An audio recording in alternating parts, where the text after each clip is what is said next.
بقدم لكم نينج اللي بترجع بعد 7 سنين من انفصالها عن حبيبها القديم سي، وهي معاها طفلين وعايشة بهوية جديدة واسم جديد وهو يون. لكن الغريب إن يون مش بتكون فاكراه خالص، ولما بيدخلوا ولادها وبيسألوها إذا كان ده أبوهم لكن هي بتقول لهم لأ. وبيستغرب سي أكتر لما بيعرف عمرهم وهو 6 سنين، يعني ممكن فعلا يكونوا ولاده، لكن يون بتكون مش فاكراه فعلا، وبتقول لسي إنه أكيد اتلخبط بيه الأمر بينها وبين شخص تاني، وبتاخد ولادها وبتمشي من المكان. بيجي المساعد الخاص بسي وبيقوله عن حياتها الحالية إنها عايشة بهوية شخص اسمه يون، وعايشة لوحدها وبتربي ولادها. بتصحى يون من النوم وبتكون مستنية ولادها يجوا من المدرسة، وفي الوقت ده بتلاقي حد بيرن الجرس. يا ترى هيطلع مين؟ لا مش ولادها، بيطلع سي وبيقتحم بيتها وبيدخل يقعد، ولما بتحاول تخرجه بيفضل قاعد بكل برود، وهو متأكد إنها نينج وعاوز يعرف بتتصرف معاه كده ليه. لما بيحاول يتأكد إذا كانت هي نينج ولا لأ بيقرب منها وبيحاول يشوف الوشم اللي مرسوم على كتفها، لكن مش بيلاقيه. ولما بيسألها عنه مش بتكون عارفة هو بيتكلم عن إيه، وبتحاول تخرجه بره بيتها كذا مرة. في الوقت ده بيدخلوا ولادها اللي بيكونوا حابين سي جدا، كأن قلبهم حاسس إن ده أبوهم، ممكن علشان برضو عايزين يكون ليهم أب، فبيكونوا عاوزين مامتهم تتعرف عليه وتقرب منه. بيعرفها سي إنه خد بيت جنبها وهتشوفه كتير الفترة الجاية. ولما بيجي يودع الولاد وبيحضنهم بياخد شعرة من راس البنت، وده علشان يعمل تحليل اختبار الأبوة ويتأكد إذا كانوا ولاده ولا لأ. بيروح سي وبيقعد مع مو اللي هو جد يون، وبيحاول إنه يتعرف عليه بحكم إنه جاره الجديد وكده، وفي نفس الوقت يعرف منه معلومات أكتر عن يون. بيقول له جد يون إنها جت من السفر مؤخرا وابتدت تتأقلم على المكان هنا هي وولادها بعد ما تعرضت لحادث وفقدت ذاكرتها بالكامل. في الوقت ده بيفهم سي إنها مش فاكراه بسبب إنها مش فاكرة أي حاجة أساسا من اللي عدى في حياتها. بيكون الجد مو عامل زي حفلة كده فيها قرايبهم واللي شغالين معاهم، وبيعلن عن حفيدة يون اللي جت من السفر وهتعيش معاهم، وبيعلن إنها هتكون الوريثة لورثه وبيديها حرية التصرف في كل حاجة. وده طبعا بيخلي الغيرة بتبان من بنته وحفيدته التانية، وبيكونوا عايزين يضايقوا يون اللي جت وكوشت على كل حاجة في لحظة. وأثناء ما الحفيدة التانية يان بتضايق يون بكلامها بتضربها يون بالقلم، فبتحاول يان ترد لها القلم بإنها مسكت الكوباية وهترش عليها مية، فهنا بيتدخل سي وبياخد المية مكانها. بعد ما بياخد سي يون على جنب علشان يتكلم معاها، لكن المرة دي بيكون بينادلها بيون مش بنينج، وده لأنه فهم إنها ناسية فعلا كل حاجة، لكن هي بتشكره على تدخله وبتسيبه وتمشي. في الوقت ده بيجيله المساعد بتاعه وبيعرفه إن نتيجة الاختبار ظهرت ودول فعلا مش ولاده. بننتقل بعد كده من مكان الحفلة لغرفة سي اللي بيكون فيها كل شرايط الفيديو اللي عليها الذكريات بتاعته هو ونينج، وبيفضل يفتكر كل لحظاتهم سوا وإنه فعلا مفتقدها جدا، وبيقرر إنه مش هيسيبها تضيع منه تاني. تاني يوم بتودع يون أطفالها وبتقول لهم إنها هتبدأ شغل في شركة جديدة، وبتقول لهم يتمنوا لها التوفيق، لكن بيقابلها سي ومش بتديله يوم فرصة للكلام وبتسيبه وتمشي علشان ميعاد شغلها الجديد. وهنا بيفتح الأطفال الباب وبيتكلموا مع سي اللي حبوه جدا، وبيدوله ساعة بيعبروا بيها عن حبهم ليه، وبيعتذروا له عن طريقة أمهم معاه. لما بتوصل يون الشغل الجديد وبتستنى تقابل المدير بتلاقي جاي في وشها سي اللي بتستغرب وبتقول له ما تقولش إنك كمان جاي تشتغل هنا. بيقول لها لا ما تقلقيش، أنا مش هشتغل هنا ولا حاجة، ده أنا اللي هشغلك، أيوة أنا المدير بتاع المكان كله. وبيعينها في الوقت ده فعلا، وده علشان يراقبها مش أكتر. بيتجمع موظفين الشركة كلهم علشان يحتفلوا بالموظفة الجديدة يون، وبيبدأوا كلهم يرقصوا سوا ويشربوا مع بعض. كعب الجزمة بتاع يون بيتكسر، واللي بيلاحظوا سي فبيدخل على طول وبيلحقها قبل ما تقع، وكل ده في اندهاش الموظفين وتصويرهم للمشهد اللي شايفينه ده. وبياخدها سي وبيمشوا من المكان. على جنب تاني بتظهر جو اللي بتكون بتحب سي وبتشتغل معاه من زمان، لكن هو مش شايفها ولا متقبل حبها بسبب حبه لنينج. وبتشوف جو الصور المنتشرة ليون وهي مع موظفين الشركة، وبتتصدم لأنها أول ما بتشوفها بيجي على بالها نينج، وبيقول لجو وقتها إن نينج دي هتبقى مراتي خلاص. فطبعا وقتها الغيرة بتعمي عين جو وبتقرر تأذي نينج وتنهي حياتها، وفعلا بتتفق مع رجالتها إنهم يخلصوا على نينج. بنرجع من الفلاش باك لجو وهي بتتصل بحد من رجالة السيد لو اللي بيكون بيحب نينج ومش بيصدق نفسه إنه هيشوفها تاني، لكن في نفس الوقت هو الشخص اللي كان بيأذي سي زمان وكان سبب في انفصاله عن عن نينج وبتعرفه إن نينج لسه عايشة حاليا في مدينة جيانج. وطبعا كل ده وسط صدمة الجميع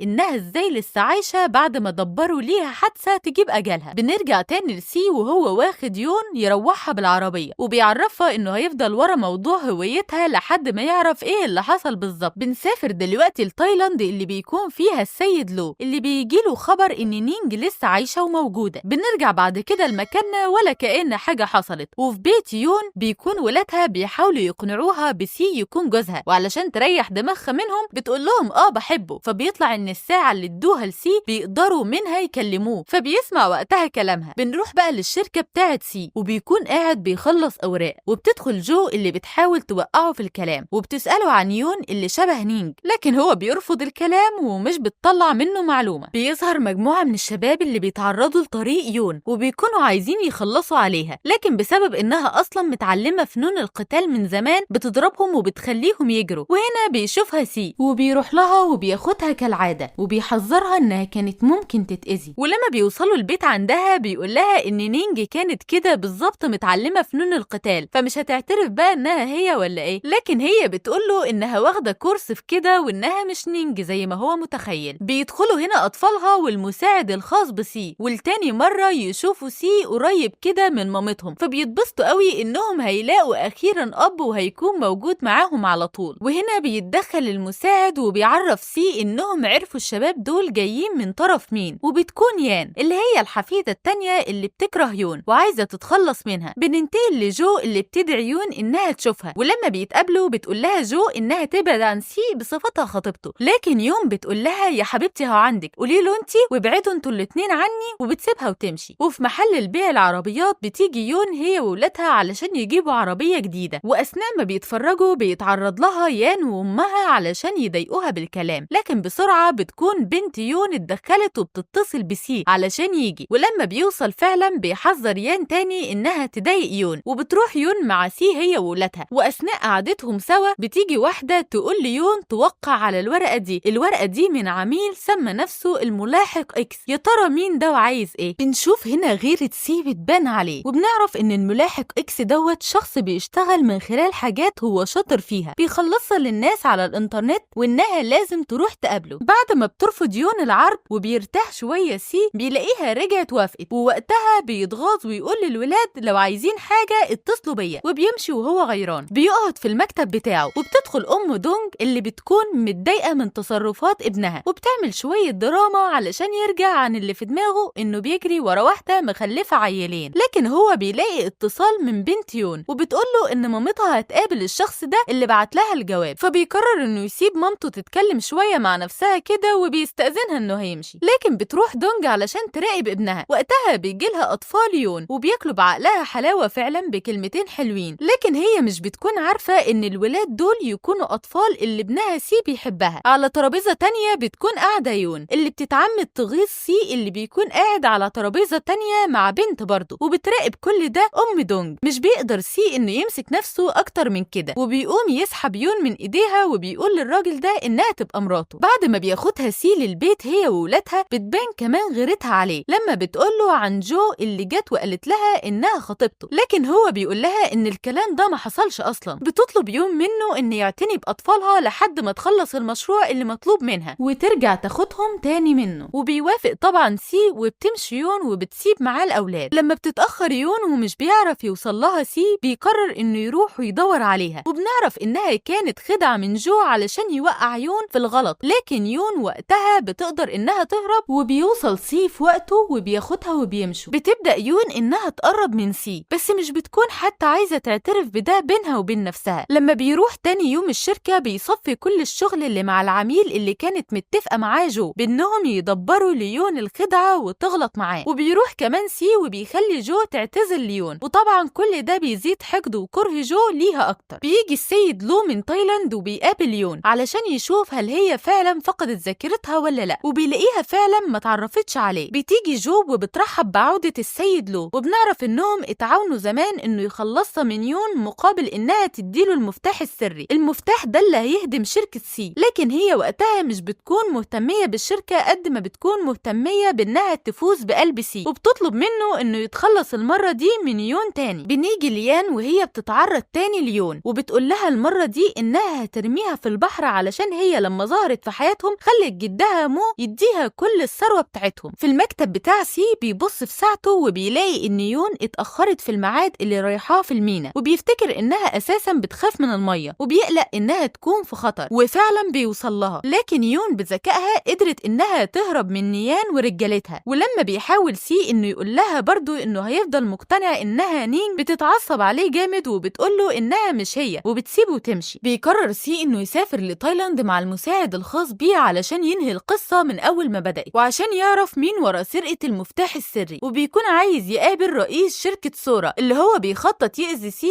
طول السنين دي، وبالمناسبة بيكون هو السيد لو، لكن سي ما يعرفوش ولا قابله قبل كده. بنروح للشركة وبنشوف إن جو بتستعند مع يون في شغلها وبتخليها تعيد كل حاجة عملتها من أول وجديد علشان تعطلها وعلشان تضايقها وخلاص. لكن يون ذكية بتكون فاهمة حركات جو ومش بتسكت لها. لما بتعدي يون على بيت سي ومش بتلاقيه وبيكون مختفي بقاله كذا يوم، بتكون متضايقة وخايفة أحسن يكون قرر إنه يبعد عنها أو ينهي علاقتهم لأنه سافر من غير ما يقول لها أصلا. لكن بيكون ولادها بيتواصلوا معاه من خلال الساعة وبيعرفوا كل جديد عن تحركاته. بعد فترة بعد سي عن بلده وعن يون والولاد، بيقرر إنه يرجع لهم تاني، خصوصا بعد مكالمة ولاد يون إنهم بيعرفوه إن مامتهم مكتئبة جدا بسبب إنه بعيد عنها ومش عارفة عنه حاجة. وبيجيله المساعد بتاعه وبيعرفوا إن رئيس شركة سورا مش عارفين نوصله علشان يقابل سي، وسي أصلا ما يعرفش إن لو اللي هو رئيس شركة سورا رجع للبلد اللي فيها يون، يعني ده راح كده وده راح كده. ولما بيوصل سي ليون من تاني، بيفتح له ولادها الباب وبيشوفوه ويقولوا له إن مامتهم منعت إنه يدخل البيت، وده بسبب إنها زعلانة جدا منه ومش عايزة تعرفه تاني. على جانب تاني أم سي بتكون حبت جدا الولاد الصغيرين، ولما بتشوفهم وبتلاقيهم شبه ابنها فبتكون عايزة تخلي سي يتجوز يون علشان يكون أسرة سعيدة بينهم، كل واحد في وادي والله. وبعد كده بيروح سي علشان يتكلم مع يون وبياخدها من الشركة وبيروحوا سوا بالعربية. وهنا بنكتشف إن في حد مدبر ليون حادثة علشان يخلص منها، لأن دي أصلا عربيتها، ولولا وجود سي وإنه قدر يتفادى اللي حصل كانت يون هتتأذي. وبيكون الشخص ده عامل حاجة في فرامل العربية فبيعملوا حادثة فعلا، لكن محدش منهم بيتأذي جامد. وبنلاقي سي بيعترف ليون بحبه، يا عم هو ده وقته، انتوا كنتوا هتموتوا أصلا. وبيقول لها أنا بحبك كيون مش كنينج، وده بيكون علشان يخليها جنبه لحد ما يعرف إيه اللي حصل ال7 سنين اللي فاتوا. لما بيوصل سي ويون البيت، بتكون قاعدة أم سي مع أولاد يون واللي باين إنها حبتهم جدا واتعلقت بيهم قوي. وبيلاقي سي تعامل والدته مع يون مختلف تماما، وبتكون لطيفة معاها وبتطمن عليهم لحد ما بيجيله المساعد بتاعه وبيقوله إنهم فعلا اكتشفوا إن في حد لعب في الفرامل بتاعة العربية. طبعا هنا بيشك سي في مين؟ الله ينور عليكم، هي جو. وبيروح وبيواجهها فعلا وبيقول لها تبعد عنهم وإنه هيتجوز يون، ولو عرف إنها حاولت تقرب لها تاني هيأذيها. بننتقل بعدها لجو اللي بتروح للو وبتتفاجئ برد فعله اللي حذرها هو كمان إنها تقرب من يون. وهنا بنكتشف إنه أصلا بيحبها وإنه مش عايزها تضيع منه تاني. طب إزاي وهو كان متسبب في الحادث اللي خلاها تفقد الذاكرة؟ هنعرف دلوقتي. بيظهر السيد لو ليون مرة تانية وبيدعوها على العشاء، وهي بكل هدوء وسذاجة بتوافق وبتروح معاه. وخلال ما سي بيكون قاعد مع أولاد يون، الولاد بتقوله إن مامتهم هتقابل واحد بره على العشاء، وده علشان يخلوه يغير عليها ويروح يقابلها ويقربوهم من بعض. والله الولاد دي بتعمل حاجات الكبار مش عارفين يعملوها. وفعلا بيوصل سي للمكان اللي قاعدة فيه يون ولو، وبتبدأ المنافسة هنا بإن لو مش هيسيب سي يفوز بيون مرة تانية وهياخدها منه. بياخدها سي من المكان، وعلشان ينهي كل ده وتكون يون ليه رسمي بيطلب منها الجواز، وبتوافق يون على طول وبيبدأوا يجهزوا مراسم الجواز. في الوقت ده بيوصل الخبر للو اللي بيتعصب وبيقرر يهد الدنيا علشان سي هياخد منه يون. لكن بيجي يوم الفرح بشكل طبيعي جدا وكله مبسوط وفرحان، وبيوصل سي لحد أوضة يون علشان يجيبها. لما بيروح لها سي علشان يجيبها بتدلع عليه يون شوية ومش بترضى تروح معاه. وبعد ما بتلبس فستانها وبتطلع علشان يكملوا يومهم الجميل، بيظهر هنا لو علشان ينكد عليهم كلهم ويقرب من يون ويعرفها إن ابنها معاه وإنها لازم تسيب الفرح دلوقتي وتروح تقابله لوحدها. وفعلا يون مش بتكدب خبر وبتسيب كل حاجة وراها وبتجري علشان تلحق تروح وراه. وهنا بيحس كل الموجودين إن ابن يون مش موجود فعلا، فبيجروا في كل مكان يدوروا عليه. وبيتصل سي بيون علشان يعرف هي فين، لكن بتكون قافلة تليفونها. لما بتوصل بيوصل يون للمكان وبتقابل لو بيطلع لها كذا واحد من رجالته وبيقول لها هزميهم وانا هديك ابنك، وده علشان يشوف مهارتها القتالية اللي كانت عند نينج، وفعلا بتهزمهم. ولما بيقرب هو منها وبتحاول تضربه بيكون عنده خبرة كبيرة في فنون القتال، وبيقول لها ان ما ينفعش التلميذ هو اللي يهزم المعلم، وده معناه ان هو اللي علمها زمان كل الحركات دي. وهنا بيزقها وبتتخبط في خشبة. بيوصل ابن يون وقتها للبيت، وده علشان اصلا لو مهتم بيون بس مش بابنها، فبيرجع تاني للبيت عادي. وبسبب الخبطة دي بترجع الذاكرة ليون بشكل تدريجي، وبتبدأ تفتكر كل حاجة، وبتعرف انها فعلا كانت بتحب سي، وكانت هي اللي سرقت منه المفتاح للو علشان يبعد عنهم. وبنرجع لدلوقتي وبيكون لو مقرر انه مش هيسيبها ولا تبعد عنه تاني، لكن هي بتقوله انها تفضل تحب سي ولا يمكن تحبه. لما بترجع الذاكرة ليون وبتروح تواجه سي وبتعترف له انها نينج، بتقوله انها من 7 سنين جت هنا علشان تستغله وتضحك عليه وتساعد له، لكن هي حبته فعلا وقتها. وبعد ما سرقت منه المفتاح السري اللي عايزه له بتبعد، لكن قبل ما تمشي بتكون عايزة تحكي له كل ده. بتحصل حادثة وبتفقد الذاكرة طبعا، كل ده وسط صدمة سي من اللي بيسمعه، وده علشان هو حبها فعلا وفضل مستنيها 7 سنين. وبتقوله كمان الصدمة التانية ان ابنها بس هو اللي بيكون ابن سي، لكن البنت لا. هتقولي طب والاختبار اللي اثبت انهم مش ولاده؟ هقولك انه وقتها خد الشعرة من راس البنت مش الولد. وهنا وسط كل الصدمات اللي جات لسي دي بيقول لها انه محتاج يكون لوحده وياخد فترة ويبعدوا فيها عن بعض، وبيسيبها ويمشي وبيقعد لوحده وبيكتئب مع نفسه. بيأذي له شغل وحسابات شركة سي، وبيبدأ سي انه يشك ان الجاسوس اللي بينهم واللي مأثر على شغلهم هي جو، وانها مستعدة تعمل اي حاجة علشان اللي مرت بيه ومشاعرها اللي انجرحت بسبب حبه ليون. بنيجي لعيد ميلاد ولاد يون اللي بيكونوا زعلانين وبيسألوا يون انهم كده مش هيشوفوا سي تاني، وبيكونوا عايزينه يكون موجود. وفجأة بيظهر سي وبيجيب لهم هدايا وبيقضي معاهم وقت جميل، وفي الاخر بينه وبين يون